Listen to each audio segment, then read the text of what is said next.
Mis queridos hermanos, cordial saludo. Vamos a continuar estudiando el capítulo número 8 del Evangelio de Lucas y vamos a hacer una lectura panorámica para empezar desde el versículo 22. La versión es la Biblia de las Américas y Lucas, hablándonos del Señor Jesucristo, nos dice: y uno de aquellos días entró en una barca con sus discípulos y les dijo: pasemos al otro lado del lago. Y se hicieron a la mar. Pero mientras ellos navegaban, él se durmió, y una violenta tempestad descendió sobre el lago y comenzaron a anegarse y corrían peligro. Y llegándose a él, le despertaron diciendo: Maestro, maestro, que perecemos. Y él, levantándose, reprendió al viento y a las olas embravecidas, y cesaron, y sobrevino la calma. Versículo 25. Y él les dijo: ¿dónde está vuestra fe? Pero ellos estaban atemorizados y asombrados, diciéndose unos a otros: ¿quién pues es este que aún los vientos y el agua manda y le obedecen? Y mis queridos hermanos, el Señor Jesucristo, hemos visto las últimas semanas, era un predicador de las buenas nuevas, un predicador del reino de Dios. Y el Señor ha venido en este capítulo enseñando. Pero ahora esa enseñanza de la cual los discípulos han sido testigos en toda Galilea, especialmente en esta región alrededor del lago, se va a volver una lección práctica. Porque aquí, por el resto del capítulo 8, vamos a ver cómo el Señor nos muestra su poder, primero en el mundo natural, en este caso en la tormenta. Vamos a ver que va a mostrar el poder en el mundo espiritual, con el endemoniado Gadareno, y también su poder sobre la enfermedad y sobre la muerte, cuando hablemos pues de los milagros en la hija de Jairo y en la mujer que tocó su manto, para acabar este capítulo. Y cada uno de estos eventos, mis hermanos, nos muestra que Jesús es Dios, que Jesús es Dios mismo y que Él tiene el control sobre la naturaleza, sobre el mundo espiritual y sobre nuestras propias vidas. Y hay una realidad que siempre que recordamos este pasaje de la gran tempestad, viene a nuestra mente, y es que en este mundo, mis hermanos, todos estamos pasando por etapas de nuestra vida en que podíamos catalogar etapas de tormenta, etapas de prueba, etapas de sufrimiento, de dolor, y son parte de la realidad de la vida, de la vida. Pero a lo largo de la palabra de Dios vemos que a los creyentes, a los que aman a Dios, todas estas cosas hacen parte del plan del Señor, y el Señor siempre saca lo mejor para nosotros, pues de estas dificultades, de estas tormentas. Entonces, como les decía, hemos visto que el Señor enseña a multitudes que estaban a su alrededor. Ellos escucharon, desde Lucas 4 empezamos a ver cómo el Señor ha empezado a enseñar sobre los secretos del reino. Ha enseñado cosas maravillosas como amar a los enemigos.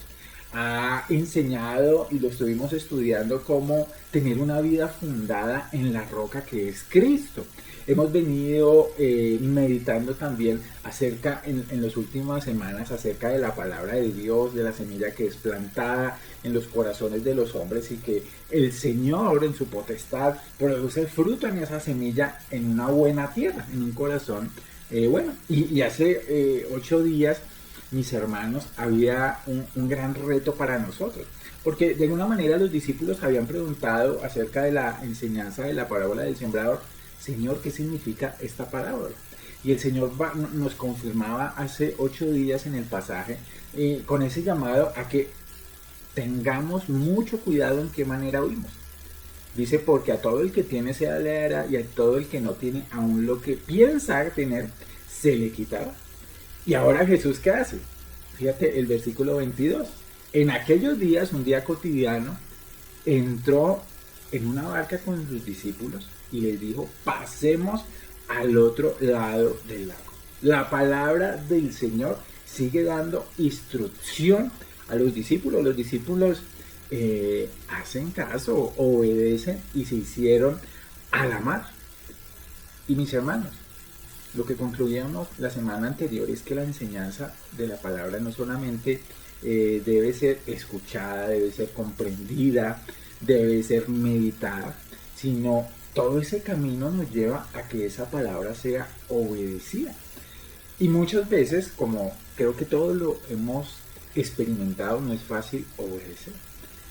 Pero el Señor nos enseña por medio de las cosas difíciles la necesidad de obedecer y de alguna manera el crecimiento que hay en la obediencia aún en medio de las pruebas. Alguien decía que a Satanás no le importa cuánta verdad bíblica usted sepa o cuánta verdad bíblica podamos aprender mientras no la vivamos. Y esa finalmente es la gran estrategia de Satanás. Por allá Pablo nos dice que no debemos servir al ojo como los que quieren agradar a los hombres, sino como siervos de Cristo de corazón, obedecemos haciendo la voluntad de Dios. Y por eso, mis hermanos, aquí tenemos este texto, conocido de todos, muy sencillo, un texto muy sencillo, nos alimenta también los pasajes paralelos de Mateo y Marcos, y vamos a ver algunos detalles adicionales que nos dan estos evangelios. Pero aquí hay un llamado del Señor a obedecer, a ir con Él al otro lado del lago, y los discípulos obedecen, se hacen a la mar. Pero mientras ellos navegan, Él se durmió. Y resaltemos esta realidad que nos permite ver Lucas. El Señor duerme. El Señor duerme porque sin lugar a dudas el Señor estaba al tanto de que vendría la tormenta. El Señor estaba al tanto de la sorpresa de ellos. El Señor estaba al tanto de todo lo que iba a pasar. Y Él tenía la intención en todo momento, pues, de guardar a estos hombres. Él tenía la intención de cuidarlos y vemos su cuidado. Pero fíjate que, mis queridos hermanos, las tempestades llegarán y debemos estar apegados al Señor. Fíjate que de qué manera se nos manifiesta acá en el texto la tempestad. Y una violenta tempestad, lo traduce la Biblia de las Américas. La palabra que usa ahí es una megatempestad, una tempestad muy grande. Descendió sobre el lago de Genesaret, que tiene unas condiciones muy particulares. Es un lago que está como 200 metros por debajo del nivel del mar. Es el lago de agua dulce más bajo de la tierra. Y de alguna manera estos hombres que son pescadores, además de eso son pescadores de la región, además de eso han trabajado en este lago, conocen sus tormentas. No son hombres de alguna manera nuevos en conocer la geografía, la hidrología, cómo se desarrolla una tormenta en el lago. Y fíjate que de tal manera fue esta tormenta, tan grande fue, pues que estos hombres se asustaron. ¿Por qué? Porque dice además que la tormenta produjo que ellos comenzaran a hundirse y va a recalcar el texto que ellos corrían peligro. Ellos corrían peligro, mis hermanos. Y a partir de ahí, mis hermanos, vamos a ver en las tres preguntas que nos plantea el texto una enseñanza acerca de quién es el Señor, de los propósitos del Señor en medio de la prueba. Y le quiero de alguna manera proponer que lo veamos en base a esas preguntas, que son preguntas que también nos hacen reflexionar. Tal vez un título podría ser preguntas en la tormenta o preguntas en medio de la tormenta. Entonces veamos las preguntas. La primera es: ¿no te importa que perezcamos? La segunda es: ¿dónde está vuestra fe? Y la tercera es: ¿quién es este? Y empecemos un poquito pensando en esta pregunta. Los discípulos dijeron también: ¿no te importa que perezcamos? Y fijándonos ahí en el verso número 24, cuando ellos fueron conscientes de que corrían peligro, dice Lucas: y llegándose a él, al Señor, le despertaron. El Señor seguía durmiendo en medio de esa fuerte tormenta. Y le despiertan diciendo: Maestro, Maestro, que perecemos. Los discípulos, mis hermanos, por el pánico causado cuando la tormenta pues estaba en su mayor apogeo, el barco se estaba llenando de agua, tal vez se olvidaron de las palabras de Jesús al principio. Él les dijo: vamos a pasar al otro lado del lago, pasemos al otro lado del lago. Y ellos vieron que esta tormenta era cada vez más grande. Y no solamente expresaron eso, fíjate que por el libro de Mateo sabemos que algunos dijeron, Señor, sálvanos que perecemos. Y aquí en el Evangelio de Marcos, que me llama la atención, fíjate cómo lo plantea Marcos. Hablando del Señor Jesucristo, dice, él estaba en la popa durmiendo sobre un cabezal. Entonces le despertaron y le dijeron, Maestro, ¿no te importa que perezcamos? Mira la pregunta, tal vez pensaríamos un poco insolente. ¿No se te da nada que perezcamos? Estás ahí quieto, durmiendo y no haces nada. Y mi hermano, es la pregunta que a veces en medio de la tormenta, de la desesperación le hacemos al Señor. Tal vez no la expresamos con nuestra boca, pero en nuestra mente está esa sensación, Señor, ¿te has olvidado de mí? ¿Te has olvidado de la situación por la que estoy pasando?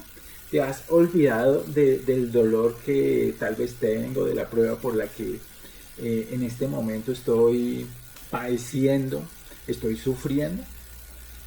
Mis hermanos, me llama la atención de que este grupo de discípulos expresó su pánico, su desespero de diferente forma. No lo hicieron de manera igual, pero todos apuntaban a la necesidad que ellos tenían de Jesús.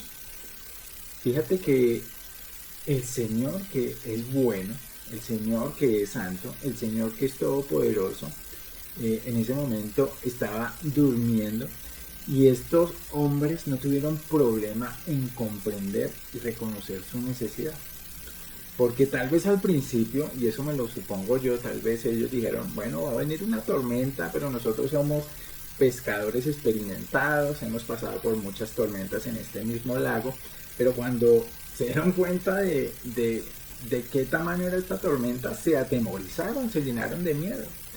Y el miedo muchas veces nos hace caer en ese pánico, en esa desesperación, y finalmente vemos que nuestra propia sabiduría, que nuestra propia buena manera de hacer las cosas, que aún nuestra propia experiencia en un ámbito o en otro, no nos sirven para nada en medio de la prueba.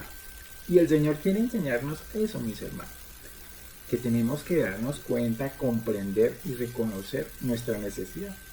El mismo Evangelio empieza por ahí, por decirnos, ustedes son pecadores y están destituidos de la amistad con Dios.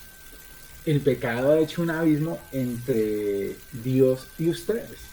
No hay nada que ustedes puedan hacer, ni sus buenas obras, ni su inteligencia, ni ninguna cosa que ustedes puedan pensar que los puede acercar a Dios por sus propias fuerzas. Eso no va a funcionar. El Evangelio nos dice, ustedes tienen una sola salida: clamar a Jesús. Perecemos, Señor, perecemos, sin ti vamos a perecer, porque Él es el único, el que llevó nuestros pecados en la cruz, el que se entregó como un sustituto por cada uno de nosotros, para que la ira de Dios cayera sobre Él y ahora nosotros no la tengamos encima, sino por el contrario seamos justificados delante del Señor. Esa es la gran obra del Señor en nuestro favor. Pero hasta que no nos damos cuenta de esa necesidad, pues mis hermanos, no acudimos al Señor. Y sigue pasando, yo creo que todos los días, mis hermanos, con nosotros. La necesidad que tenemos en medio de nuestros trabajos, en medio de nuestras actividades, en medio de lo que hacemos cotidianamente del Señor Jesucristo. Y en esas situaciones que se salen de nuestras manos, tenemos que clamar, Señor, no tenemos a quién ir. Tú eres el único que tiene palabras de vida eterna. Entonces, mis hermanos, la realidad es que Cristo puede calmar las tormentas de nuestra vida. Cristo nos puede dar paz, aunque las tormentas muchas veces no son quitadas inmediatamente, pero nos puede dar la confianza de que de ninguna manera algo se sale de la mano del Señor, en medio pues del sufrimiento, tal vez de la tentación, de la angustia, de los problemas, aún de la persecución por ser de Cristo. El Señor siempre es nuestra esperanza.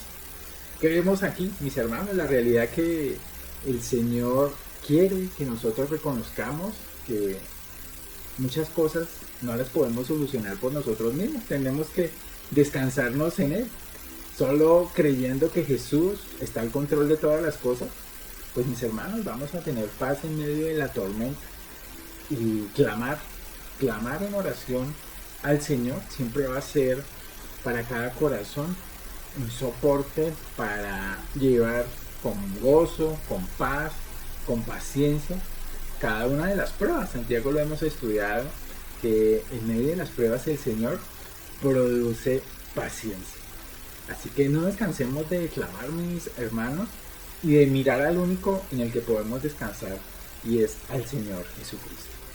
Y aquí vemos en el versículo 24, pues como en medio de esa tormenta el Señor se levanta, dice, reprende al viento y a las olas embravecidas, y cesaron, y sobrevino la calma.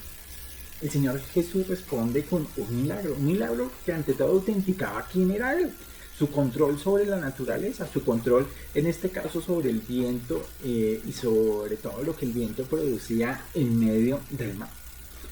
Y ha sido la palabra del Señor manifestada ahí de manera tremenda. Pero mis hermanos, también un milagro estaba ocurriendo en el corazón de estos discípulos. Estaban siendo testigos de la obra del Señor y en medio tal vez de su propia incredulidad, en medio de su desespero, estaban viendo un milagro inmediato del Señor Jesucristo. La realidad para nosotros, mis hermanos, es que el Señor está trabajando en medio de las tormentas también en cada uno de nosotros. Dice Pablo que esta leve tribulación momentánea produce en nosotros un cada vez más excelente y eterno peso de gloria. Nos está haciendo cada vez más a la imagen del Señor Jesucristo. Estamos evidenciando su carácter, nos está puliendo el Señor.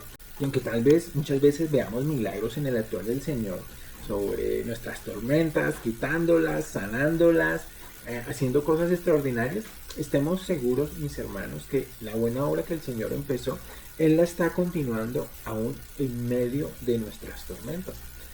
Y muchas veces, aunque la tormenta no se va inmediatamente, hay un milagro extraordinario y es que hay calma en nuestro corazón, hay paz en nuestro corazón, hay de alguna manera regocijo en medio del padecimiento. Y vamos a seguir estudiando ya acá en el versículo 25 la siguiente pregunta. La primera era que no te importa que perezcamos. La segunda que hace ahora el Señor es ¿dónde está vuestra fe? Y la pregunta viene a raíz de toda la situación que ellos están pasando. El versículo 25 les dice ¿dónde está vuestra fe? Mis hermanos, ellos habían visto a Jesús realizar innumerables milagros, por lo que su falta de fe pues parecía algo penoso y tal vez hasta inexcusable. Pero la lección para ellos era muy clara. Ellos debían confiar en Jesucristo, no solamente en medio de la predicación, no solamente en medio de las cosas agradables de lo que significaba estar con el Señor, sino también pues en estas circunstancias críticas, amenazadoras. Pedro lo escribiría muchos años después, diciéndonos que debemos depositar toda nuestra ansiedad sobre Jesús, sabiendo que Él cuida de nosotros. En su primera epístola, capítulo 5, versículo 7, Pablo también dice una expresión magnífica. Él dice, estoy seguro de que ni la vida, ni la muerte, ni ángeles, ni principados, ni potestades, ni lo presente, ni lo porvenir, ni lo alto, ni lo profundo, ni ninguna otra cosa creada podrá separarme del amor de Dios que es en Cristo Jesús nuestro Señor. Romanos 8, 38 al 39.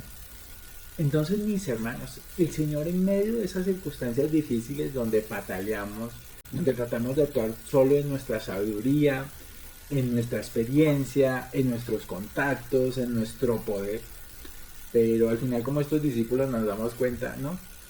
Y fíjese que hay un contraste bien importante entre la fe de ellos y la fe de Jesús. Mientras ellos estaban desesperados, mientras ellos estaban angustiados, ¿cómo estaba el Señor? Estaba en paz, durmiendo, descansando.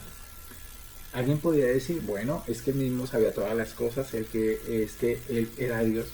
Pero fíjense, mis hermanos, que vemos la humanidad del Señor descansando en el plan perfecto del Padre en medio de estas circunstancias. Y ahí están las dos fees contrastadas. Y tengamos la seguridad, mis hermanos, que el momento preciso para que nuestra fe sea aprobada es cuando vienen pues las tormentas de la vida. Y en ese momento es que nuestra fe debe estar fortalecida en la palabra de Dios, estar fortalecida en la oración, estar fortalecida en el andar con el Señor todos los días, en la comunión con el Señor. Ahí va a estar una fe fuerte para soportar la prueba, una fe que está alerta, una fe que sabe que tarde o temprano se van a presentar dificultades de una u otra magnitud. Tarde o temprano va a haber tormentas, todos enfrentaremos una tormenta final, con la muerte seguramente, si el Señor no viene antes, todos enfrentaremos dificultades en la realidad de vivir en un planeta, en una tierra, pues que ha sido distorsionado por el pecado, por la maldad, en el contexto de la guerra espiritual de la armadura de Dios. Que tomemos el escudo de la fe para que podáis apagar todos los dardos de fuego del maligno, que sabemos que sin fe es imposible agradar a Dios. Es necesario primero que sepamos que Dios es nuestro sustento, nuestro Salvador, y es un galardonador constante de los que están apegados a Él, de los que le buscan. Y esa realidad, mis hermanos, debe darnos la fortaleza para pedir por sabiduría. Pidámosle a Dios, dice Santiago, por la sabiduría. El Señor es absolutamente abundante, nos da sin reproche a cada uno de nosotros. Y después de haber sido testigos de una muestra asombrosa, sin precedentes, del poder sobrenatural del Señor, pues los discípulos, dice aquí el versículo 25, ¿cómo quedaron? Dicen que quedaron atemorizados y asombrados por lo que habían visto. Empiezan a preguntarse unos a otros, ¿quién pues es este que aún los vientos y el agua manda y le obedece? Y la única y obvia respuesta, y es tal vez una pregunta retórica a la que nos están poniendo los discípulos ahí, es que ellos se dieron cuenta que estaban delante de Jesucristo, el mismo Dios. Más adelante en otra tormenta, Mateo 14:33 nos cuenta que los que estaban en la barca, después de ver un milagro similar a este, dice que adoraron diciendo verdaderamente este era el Hijo de Dios. Y mis hermanos, sin lugar a dudas, las tormentas, las pruebas, las dificultades nos enseñan quién es Jesús. La gran pregunta que hacen los discípulos tiene como respuesta pues que es el mismo Hijo de Dios, que está en control constante de todas las cosas, que no hay nada que se salga de su mano, que nada en sí mismo puede ser una sorpresa para el Señor. Y la misma actitud de Jesús de calma antes de la tempestad, de un plan para ir al otro lado del lago, de cómo Jesús tuvo calma en medio de la tempestad, seguía durmiendo, y cómo Jesús tiene calma después de la tempestad. Y es que las pruebas, mis hermanos, nos llevan a tener cada vez más un concepto más adecuado de quién es el Señor, de quién es Dios, y por eso el Señor va revelándose en medio de esas pruebas, y por eso son una bendición. La presencia pues del Señor en medio de las pruebas nos lleva a concluir: ahora conozco más al Señor. Acuérdese de la vida de Job. Dice de oída, Señor, te había oído. Job sabía sobre Dios, Job lo conocía, Job le adoraba, pero después de la prueba dice: ahora mis ojos te ven. Y además de ver a Jesús de una mejor manera, aquí Job nos da una lección en Job 42, 5, 6. Dice que por tanto me aborrezco y me arrepiento en polvo y ceniza. ¿Qué está diciendo Job? Que cada vez que nos encontramos así de frente con el Señor, cada vez que estamos con un temor reverente delante de Él y un asombro reverente delante de Él, nos damos cuenta de su grandeza, de su santidad, pero también nos damos cuenta de nuestra pecaminosidad. Cuando los creyentes muchas veces tenemos un inadecuado, mejor, concepto de nosotros mismos, como que nos vemos muy sobraditos, el Señor en su misericordia nos pone en prueba y nos pone, por decir así, en nuestro lugar. Cuando Pedro, nosotros lo estudiamos en Lucas 5, ve el poder del Señor, lo que dice Pedro es: apártate de mí, Señor, porque soy un hombre pecador. Y mis hermanos, es un testimonio en cada una de nuestras vidas que el Señor en medio de las pruebas y tal vez recalca nuestra necedad, nuestra soberbia, nuestro orgullo, nuestra idolatría, y también recalca su santidad, su misericordia, su amor, su cuidado para con nosotros. Entonces entramos y profundizamos en nuestra relación con Dios y vemos su poder, pero ante todo vemos su cuidado para con los suyos. Y aquí ellos estaban asombrados también de ver el cuidado que tuvo para con ellos. Ellos estaban delante y tal vez pongas en la situación de ellos de una muerte inminente. Pero la fe de ellos en medio de la tormenta pues finalmente fue aumentada. Los discípulos ahora tuvieron una actitud diferente cada vez más con el Señor, disposición, porque sabían que el Señor era bueno, el Señor era misericordioso, porque el Señor estaba cuidándolos en este momento y en muchos momentos los cuidó. Y después de experimentar ese compasivo milagro, mis hermanos, podemos, junto con el apóstol Pablo, seguramente decir con confianza: el Señor me librará de toda obra mala y me traerá a salvo a su reino celestial. A Él sea la gloria por los siglos de los siglos. Amén. Y mis hermanos, esta es la realidad que podemos llevarnos con confianza delante del Señor, pues de su amor y de su misericordia para con nosotros. Entonces, estas preguntas en la tormenta quedan para nosotros. Muchas veces le decimos al Señor: Señor, no te importa que perezcamos cuando nos vemos en medio de la tormenta. Y el Señor hace en su misericordia cosas hermosas para enseñarnos en la tormenta. ¿Dónde está vuestra fe? Es otra buena reflexión que nos llevamos, mis hermanos, porque nuestra fe en medio de la tormenta es fortalecida. Y podemos también preguntar: ¿quién es este Dios extraordinario que a su mismo Hijo ha dado por nosotros y nos sigue haciendo perseverar, nos sigue cuidando y ha prometido un plan especial? Y cada uno de nosotros está dentro de ese plan como creyentes para que su gloria sea exaltada. Mis hermanos, eso les quería compartir. Un abrazo para todos ustedes, que estén muy bien. Chao.